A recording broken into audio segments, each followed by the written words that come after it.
Assalamu алейкум, урматтуу туугандар, урматтуу бир туугандар. Менин атым Маңсылбек, фамилиям Мурзаев. Урматтуу бир туугандар. Байкап турсак, бир кызыктуу эле жагдайлар болуп атат. Өзгөчө биздин нарында электр энергия тармагындачы. Эми бир акылга сыйбаган нерсени айтып, байкуш ишкерлерди кыйнап атышат. Эмне деп дебейсиң? Силер коммерческийлер өзүңөр жанакындай счетчиктерди, умный счетчиктерди алгыла дейт. Азыркы күндө коммерческийлер 4 сом 80 тыйын төлөп атат. Силерге баары бир аны төлөп атат, анын баарын кылып атса деле кайра эле элди эзип эле баягы ККМгерге окшотуп эле өзүңөр сатып алгыла деп. Сатып ала албайт эч ким, мисалы. Кээ бирөөнүн кредити бар, кээ бирөөнүн үй бүлөсү бар, кээ бирөө жесир.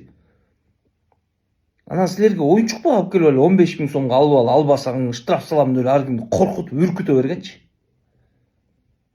Эмне деген бул заман, бул эмне деген жорук бул? Такыр туура эмес нерсе. Ишкерлер ошолор байкуштар жанталашып, ошо элге 1 сомдон төлөтүп аткан светиңерди могу коммерческий тарап ишкерлер, кээ бир ишкерлер 4 сом 80 тыйын менен төлөп атат. Силерге эмне ушу аз болуп атабы? Анан өнүгүп атабыз, анан өсүп атабыз дейсиң. Кана ушул ар кимди кыйнап эле алып келип эле давай сен алышың керек деп эле ал байкуштар кыйнай берген. Ушул дурус болобу? Экинчи нерсе, светти экономдой иштейсиңер. Именно шаардын, Нарын шаарынын жалгыз бир Ленин көчөсү болсо, аны саат 10-дон өчүрөбүз дейсиңер. Анда жөн эле күн менен эле жарык бермей жасабайт белеңер. Эгерде андай боло турган болсо, эмне үчүн мынча быжыратып койдук светти? Эми хотя бы бир Ленин көчөсү жарык болуп туруш керек да, саат 10-дон кийин өчүрүш керек дейт. Байкуш жаштардын көпчүлүгү 10-дон кийин чыгат. Кечинде той тороподон саат 11-ден кийин, 12-ден тарашат.